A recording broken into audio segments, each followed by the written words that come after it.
And welcome back to Creative Thinkers. Again, my name is Miguel Valenzuela, and we have a special guest as always, but today we have somebody very different. We have Brenda Herrera, who is a life coach. So we're going to learn about life coaching. Brenda, welcome to our show.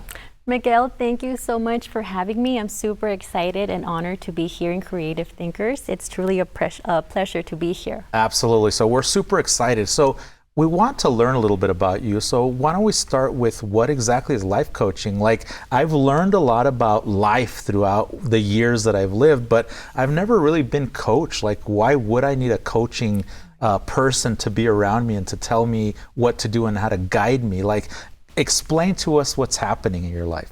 Yes, Miguel, that's an interesting question. A coach is a person that uses strategies to guide you and to help you decide what's the best option for you. So a life coach's role is not to tell you how to live your life, it's to ask you that creative question or that strategic question that is going to help you think outside the box and think differently to approach the situation from a different standpoint. Because obviously if you've been doing the same thing over and over and you're getting the same result, it's not working for you. So we need to find a different approach to get a different result. And that's where a life coach comes in, is that person that is going to guide you, that is going to ask you certain questions, that is going to help you think differently to get a different result. So give us examples, like, don't give us any names, obviously. We don't want to get too personal here. But like me, for example, I come into you and I contact you and I'm like, you know, I got some frustration going on. How in the world do you approach me as an individual, like specific things? Yes, that's a great question. So I'll give you an example. People come to me for weight loss and we end up dealing with something in their childhood when they were 7. Wow. That created the weight gain. So it's very different when somebody comes to me with whatever problem. We address the situation, I do an assessment, I ask some questions. Little by little, I have them do a map of life. We start digging into the past, digging into the programs that when we're little, we like start us getting being programmed by our parents, teachers, friends, situations, environment. So we just regress and we start targeting these situations, the most impactful in your life, the ones that hit bottom and the ones that were super exciting. And that's how we start getting the truth to come out. And we have to do it. So I can be affected by something that happened to me when I was 5? Yes. And how does that affect me today? Am I blocking it out, or am I allowing this to continue to be part of my life?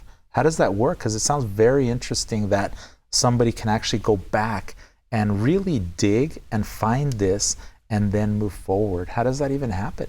Right, that's a great question. I can think of one client in mind. I don't want to share names, but when my client was a small kid, fear was embedded into him. So the easiest way for him was to hide and to avoid certain situations as a survival mechanism. That fear kept growing in him as a limiting belief. And now that he needed to outshine, it was harder for him to do it because he had been afraid for so long. Wow. But that emotion, so let me just backtrack a little. Every emotion that we get, it's either to protect, to serve, or to provide. Okay. So it's a positive intent, but we just need to figure out why. Why is it happening to me right now? What are you trying to do? Are you trying to protect me, to serve me, or to provide for me? And once you get that answer, it's easier for you to maneuver with the emotion, let it pass, and then move forward. But what happens? If we get fear, if we get angry, if we get depression, we tend to sink into it and do well in it instead of appreciating it. It's happening to me for a reason. And once you mean the depression? The emotion. Sadness, the emotion, okay. So it's like after that happens, it's okay, I'm feeling angry. Why am I feeling angry? So maybe it's trying to protect me from something, from an external environment. Thanking the emotion, thank you for coming. I know I'm upset, but right now I don't need you. It's not a problem for me to be so upset, but let the body process it. I'll give you a perfect example. The gazelle, when it's being chased by the lion and she's able to get away, she goes in through the motion of fear and lets the body go through it until it's done, it's over, then the gazelle goes on its merry way. Right. But as humans, we tend to put this taboo, and it's like, I'm fine, I didn't feel anything. Another example, we're driving. We're getting into a car crash. We've made it. So instead of the person going in through the shock, we pretend nothing happened. Oh, wow. But you would hold the emotion. You didn't allow the body to process it. And as a society, that's what we're doing. And that's why we're having a lot of these issues: anxiety, depression, suicidal thoughts, mental instability, because it's almost like a taboo, like I'm perfect, I don't feel anything. And in sincerity, as humans, we go through a lot of emotions daily. And that's another part where the coach kicks in. It's like, it's normal, humans go through it, let's process it, and let's just dance with the emotion, and then let's move forward. So that's another thing too.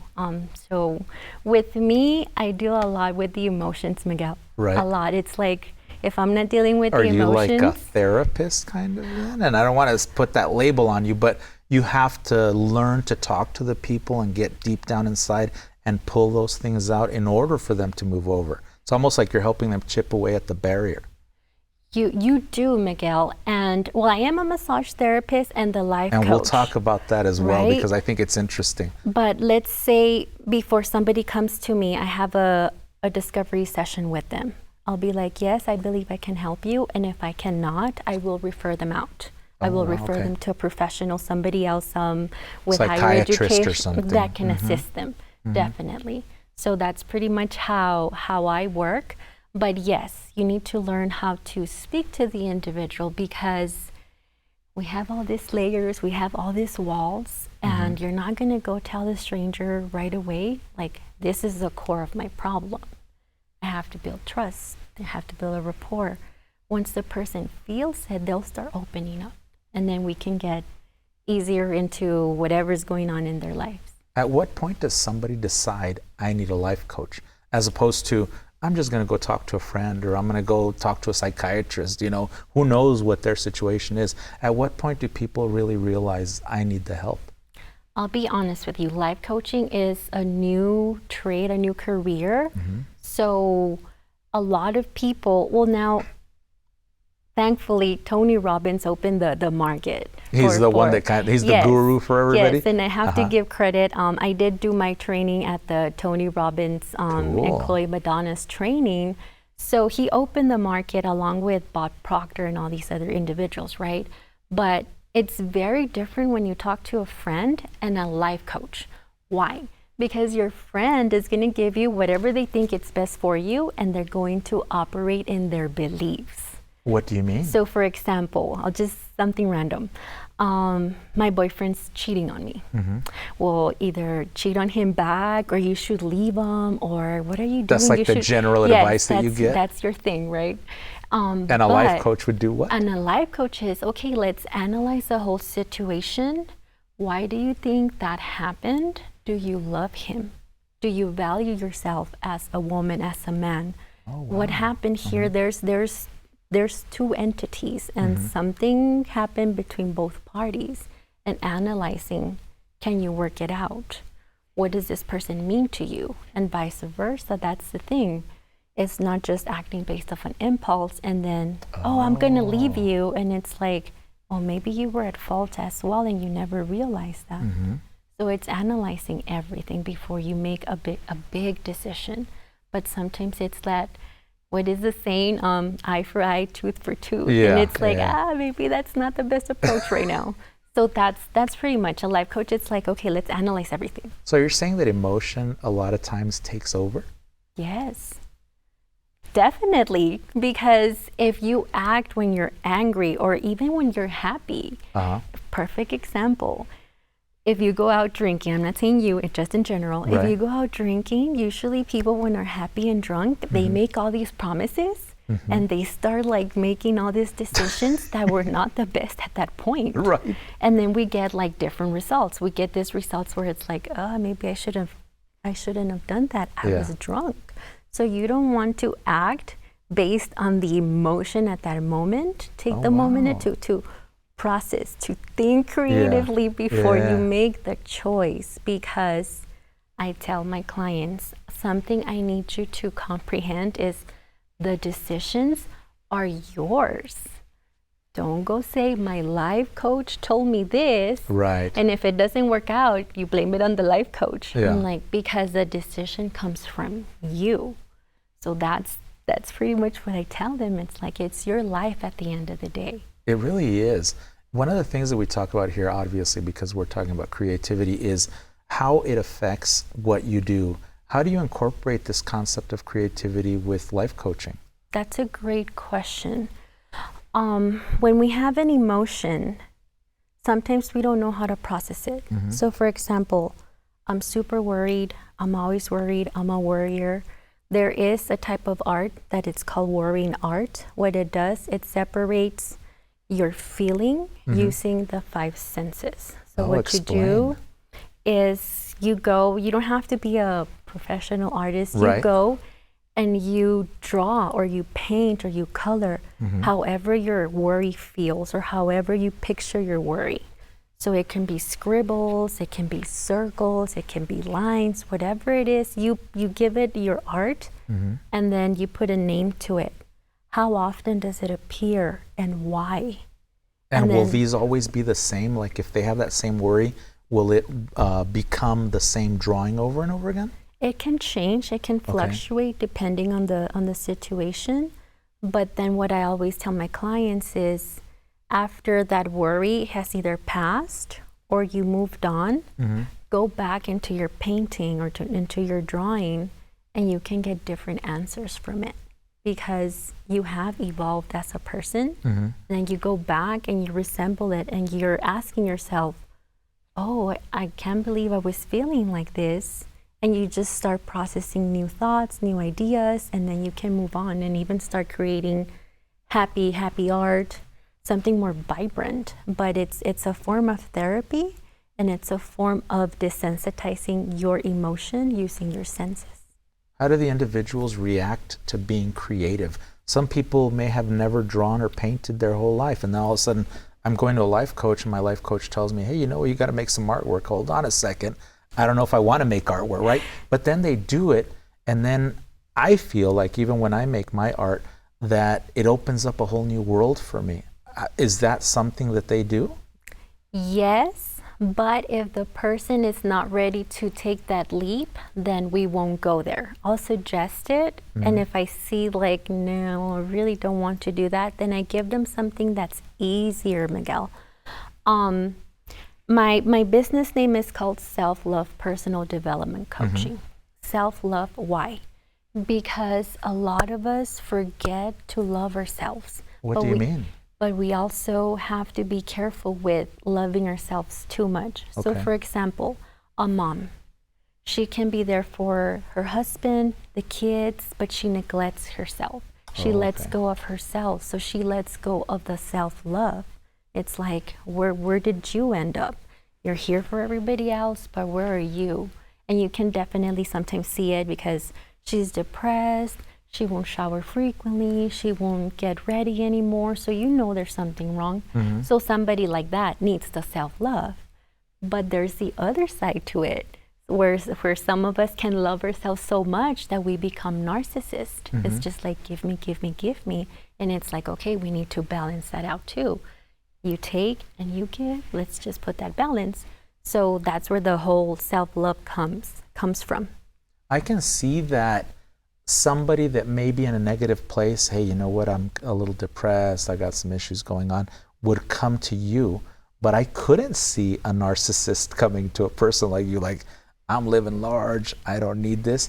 How do you approach those people? Okay, I'll be honest. Is it more with you. difficult? I won't approach them. I'm like, if they're happy where they're at and they have their life and they're content, they don't need somebody like me. They don't, because in their eyes, they're okay. But if there is somebody that knows, like, hey, I'm taking too much, how can I shift it? Then I can kick in. But it's pretty much like, okay, let me see if I can approach you. But most of the time, Miguel, I let the person approach me. Because sometimes being the life coach, you want to life coach everybody, and nobody asked me for my personal opinion or my opinion or my life coaching. Because I'm sure that's hard. I learned the hard And way. probably with family, right? I learned the hard way. I try to coach somebody, and instead of helping, it's like I ended up maybe hurting their feelings, stepping boundaries. So Yeah. I'm like, Brenda, you're not the life coach. You're just here to be Brenda. Right. So that was an eye opener for me. I'm like, nobody asked you for your life coaching expertise right now. I can imagine So- that that's hard. Another thing you mentioned a little while ago was massage therapy. Yes. How does that incorporate into being a life coach, and what exactly is massage therapy?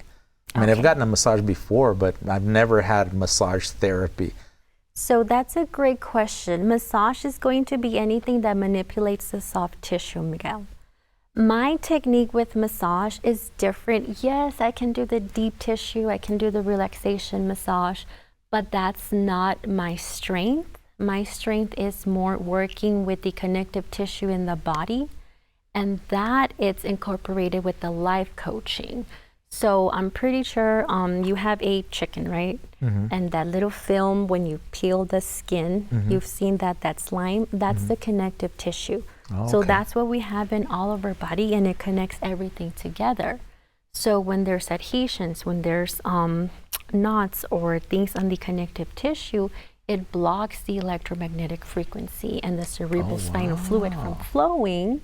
But when you release that, everything's able to work in a better, or in synchronicity, way better. When you combine that with life coaching, we're having a different ballgame. Yeah, So- how does that work? Breakthroughs come through. But the thing is, you can have a million breakthroughs, but if you don't act upon them, they're just breakthroughs. So massage facilitates that. For example, if somebody had an injury, I had actually it was a student, he stepped on a nail in the military. So he had to move on from that pain. He just, okay. So I he had stepped- long-term issues then. So that, And it's physical pain. right. Okay. And that stayed in his foot. So in the lab, when we were doing myofascial release and we worked on his foot, he had a jerking jerking movement, and he screamed. And Wow. we're like, well, what's wrong with you? The pain came back, but it also got released. Oh, wow. So that just tells us sometimes we have car accidents, surgeries, and it's like life goes on. We don't have time to be crying, but it is important to process the situation, to process the emotion in order for it to, maybe you're not going to cure it, but you're going to heal from it and be able to move forward with whatever happens in life. How important is it for them to understand where this pain issue, whatever, comes from? I would say sometimes they don't even know they have it or that it's being withheld. And that's why, as a life coach, we do the assessments to try to pinpoint where is this coming from. Sometimes when you're massaging, you can see the scar. So you can ask what happened here, how long ago, and you're able to see what the person is telling you and work on the area. So it all depends. Some people do know. Some people are very intuitive with their bodies. So those people will tell me, like, I'm hurting here, and I think it's because this, or I had a miscarriage and I never was able to process that, and I feel it in my abdomen. Really? So it's very different, and everyone's so different. So when, like, for example, the person that you said that may have had a miscarriage or had a miscarriage and they were dealing with the pain, is that something that they have withheld, or is that something that is always there and they're understanding that it's a pain that's always there? So in this case, the young lady, very intuitive, she knew something was wrong, and she knew there's something that she had to take care of, and that's why she was seeking for advice or for additional help, because postpartum depression, Miguel, that's I've another actually gone one. through that, yeah. That's with another my late one wife. too. Yeah. It's like sometimes life gets in the way, and if the mom has children, she doesn't have the time to process it. So even that hour and a half where it's like, let me vent out, let me tell you what's going on, and feeling that they're not alone, because we can be surrounded by people, but sometimes we can feel alone. That's the other one. And we don't get acknowledged. Maybe just acknowledge me. But the same goes for men. The same goes for men, because they're the protective ones, the providers. And they have this much pressure. They don't want to share it with the spouse, but they're going through emotional turmoil. And you'll be surprised when I talk to my clients, and a lot of them are males actually. Wow. We bring out that side too, the feminine side. It's like, okay, let's bring it out. Let's get you acknowledged in that arena, and then go home and talk to your spouse. So it's a lot of things, and I believe it's very interesting, and it's a big passion of mine. I just love what you do, because I think that one of the things that you focus on is helping people. And one of the things that I don't want to say forces, that allows people to be empathetic is how they grew up. Do you think that when you were growing up, you had somebody that helped you to analyze these things and helped you guide you to who you are today? I love my parents, Miguel, and they did their best to raise me. But something that I learned later on is whatever my parents didn't do for me when I was small, now I can self-parent myself. And me discovering that has been the biggest, I don't want to say achievement, but the biggest asset in my life, because I can go back and heal myself, parent myself. If I want something that makes me happy, I know what I want to cope with it. And that's the thing. Parents don't have a manual, and they did their best. And now imagine what they went through as kids and what their parents did to them. So it's actually, I see life very different from many, many different angles.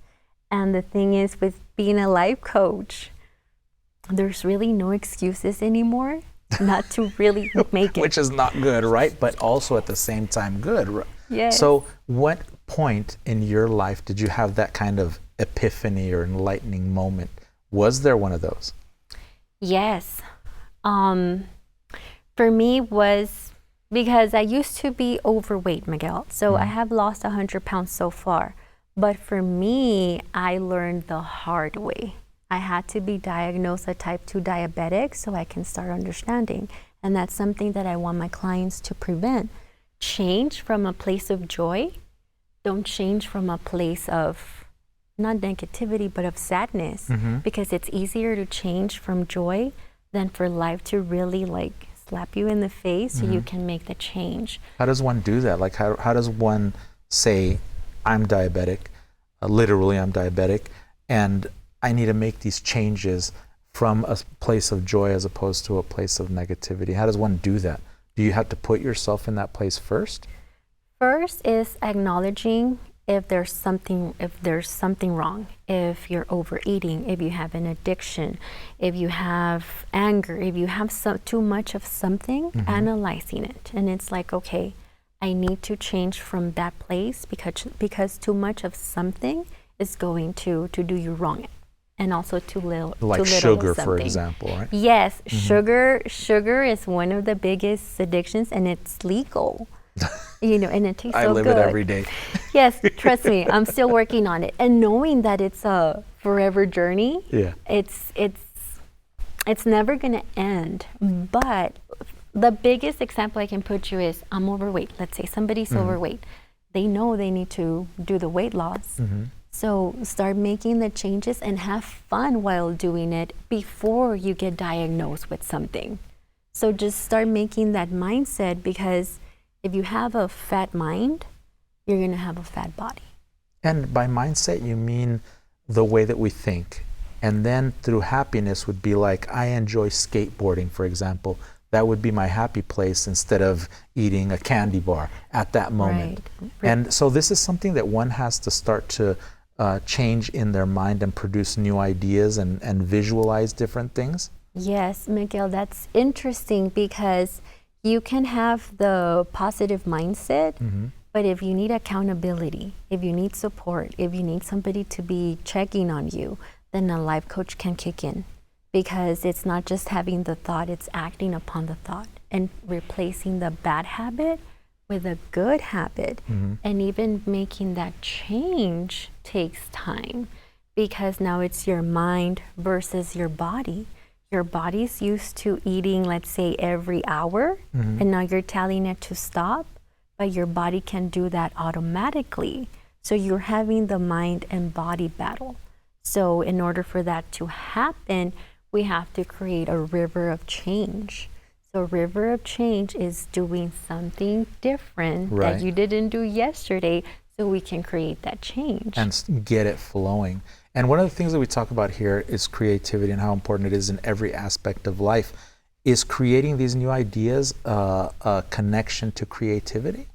Yes, indeed, because it creates neuroplasticity. That's why you want to create new experiences daily. But as humans, and human behavior is so interesting, we tend to do the same thing almost every day. So everything's planned, everything's almost like programmed. But if it's working for you, we get stuck in a rut of sorts, right? That's another thing too. Being an entrepreneur is being creative, creating new ideas, versus being an employee. You do the same thing over and over and over, but also being an entrepreneur is going to throw you out of your comfort zone. Being an employee, you have a safe zone. So it's all these things that might seem easy, but they're not. Applying them are not the simplest thing. If not, we all will be doing them. That's exactly right. So if somebody wants to get a hold of you, because you just opened up a new location, right? Yes, indeed. So if somebody wants to get a hold of you, exactly where does one go to get life coached? Yes, so the easiest way right now is to contact me by email at talkwithbrenda@gmail.com. My office is located on the Northeast, but I also, if everybody can join the self-love coaching group on Facebook, that would be amazing. And lastly, Miguel, I just want to share something with everybody. I would love to get people's intention letters, that you can mail them into me, and I'll tell you what the intention letter is. The intention letter is something that you want to manifest, and it's writing it. For example, one of them is from one of my clients. He wrote to me, he wants to open his sushi restaurant in LA. So he sent it to me with the date, where, and that's coming into fruition. I got it in the mail. I put it in my manifesting board. Wow. So we're putting it in the metaphysical world so it can manifest. So that's the very first thing. When you connect a pencil with paper, you're connecting your thoughts to earth. And then you're sending it to me. And then from there, I mean, it's a different ballgame. So if anybody wants to send it to me, that's at P.O. Box 3942, El Paso, Texas, 79923. And I mean, it starts with that, just manifesting it, putting it out there. Making sure that at least it's a tangible thing, I guess? Yes. Having it written down and knowing that it's something that you now have to kind of look forward to and follow? Yes, Miguel, because every big project or every dream started with a thought. Awesome. And if you make it, you're putting it out there. So I'm glad that you took the time to come out here and talk to us, Brenda. It was an interesting and fabulous conversation. So thank you for giving us the time. Miguel, I hope you had a good time. Thank you for having me. Yes, I sure did. Thank you for having me. I hope this is not the last time. I truly enjoyed it. Absolutely. It was our pleasure. Thank you so much. Thank you very much, everybody, again, for joining us. We will have extra special guests every time for you guys, and we will see you next time. Thank you. My name is Miguel Valenzuela.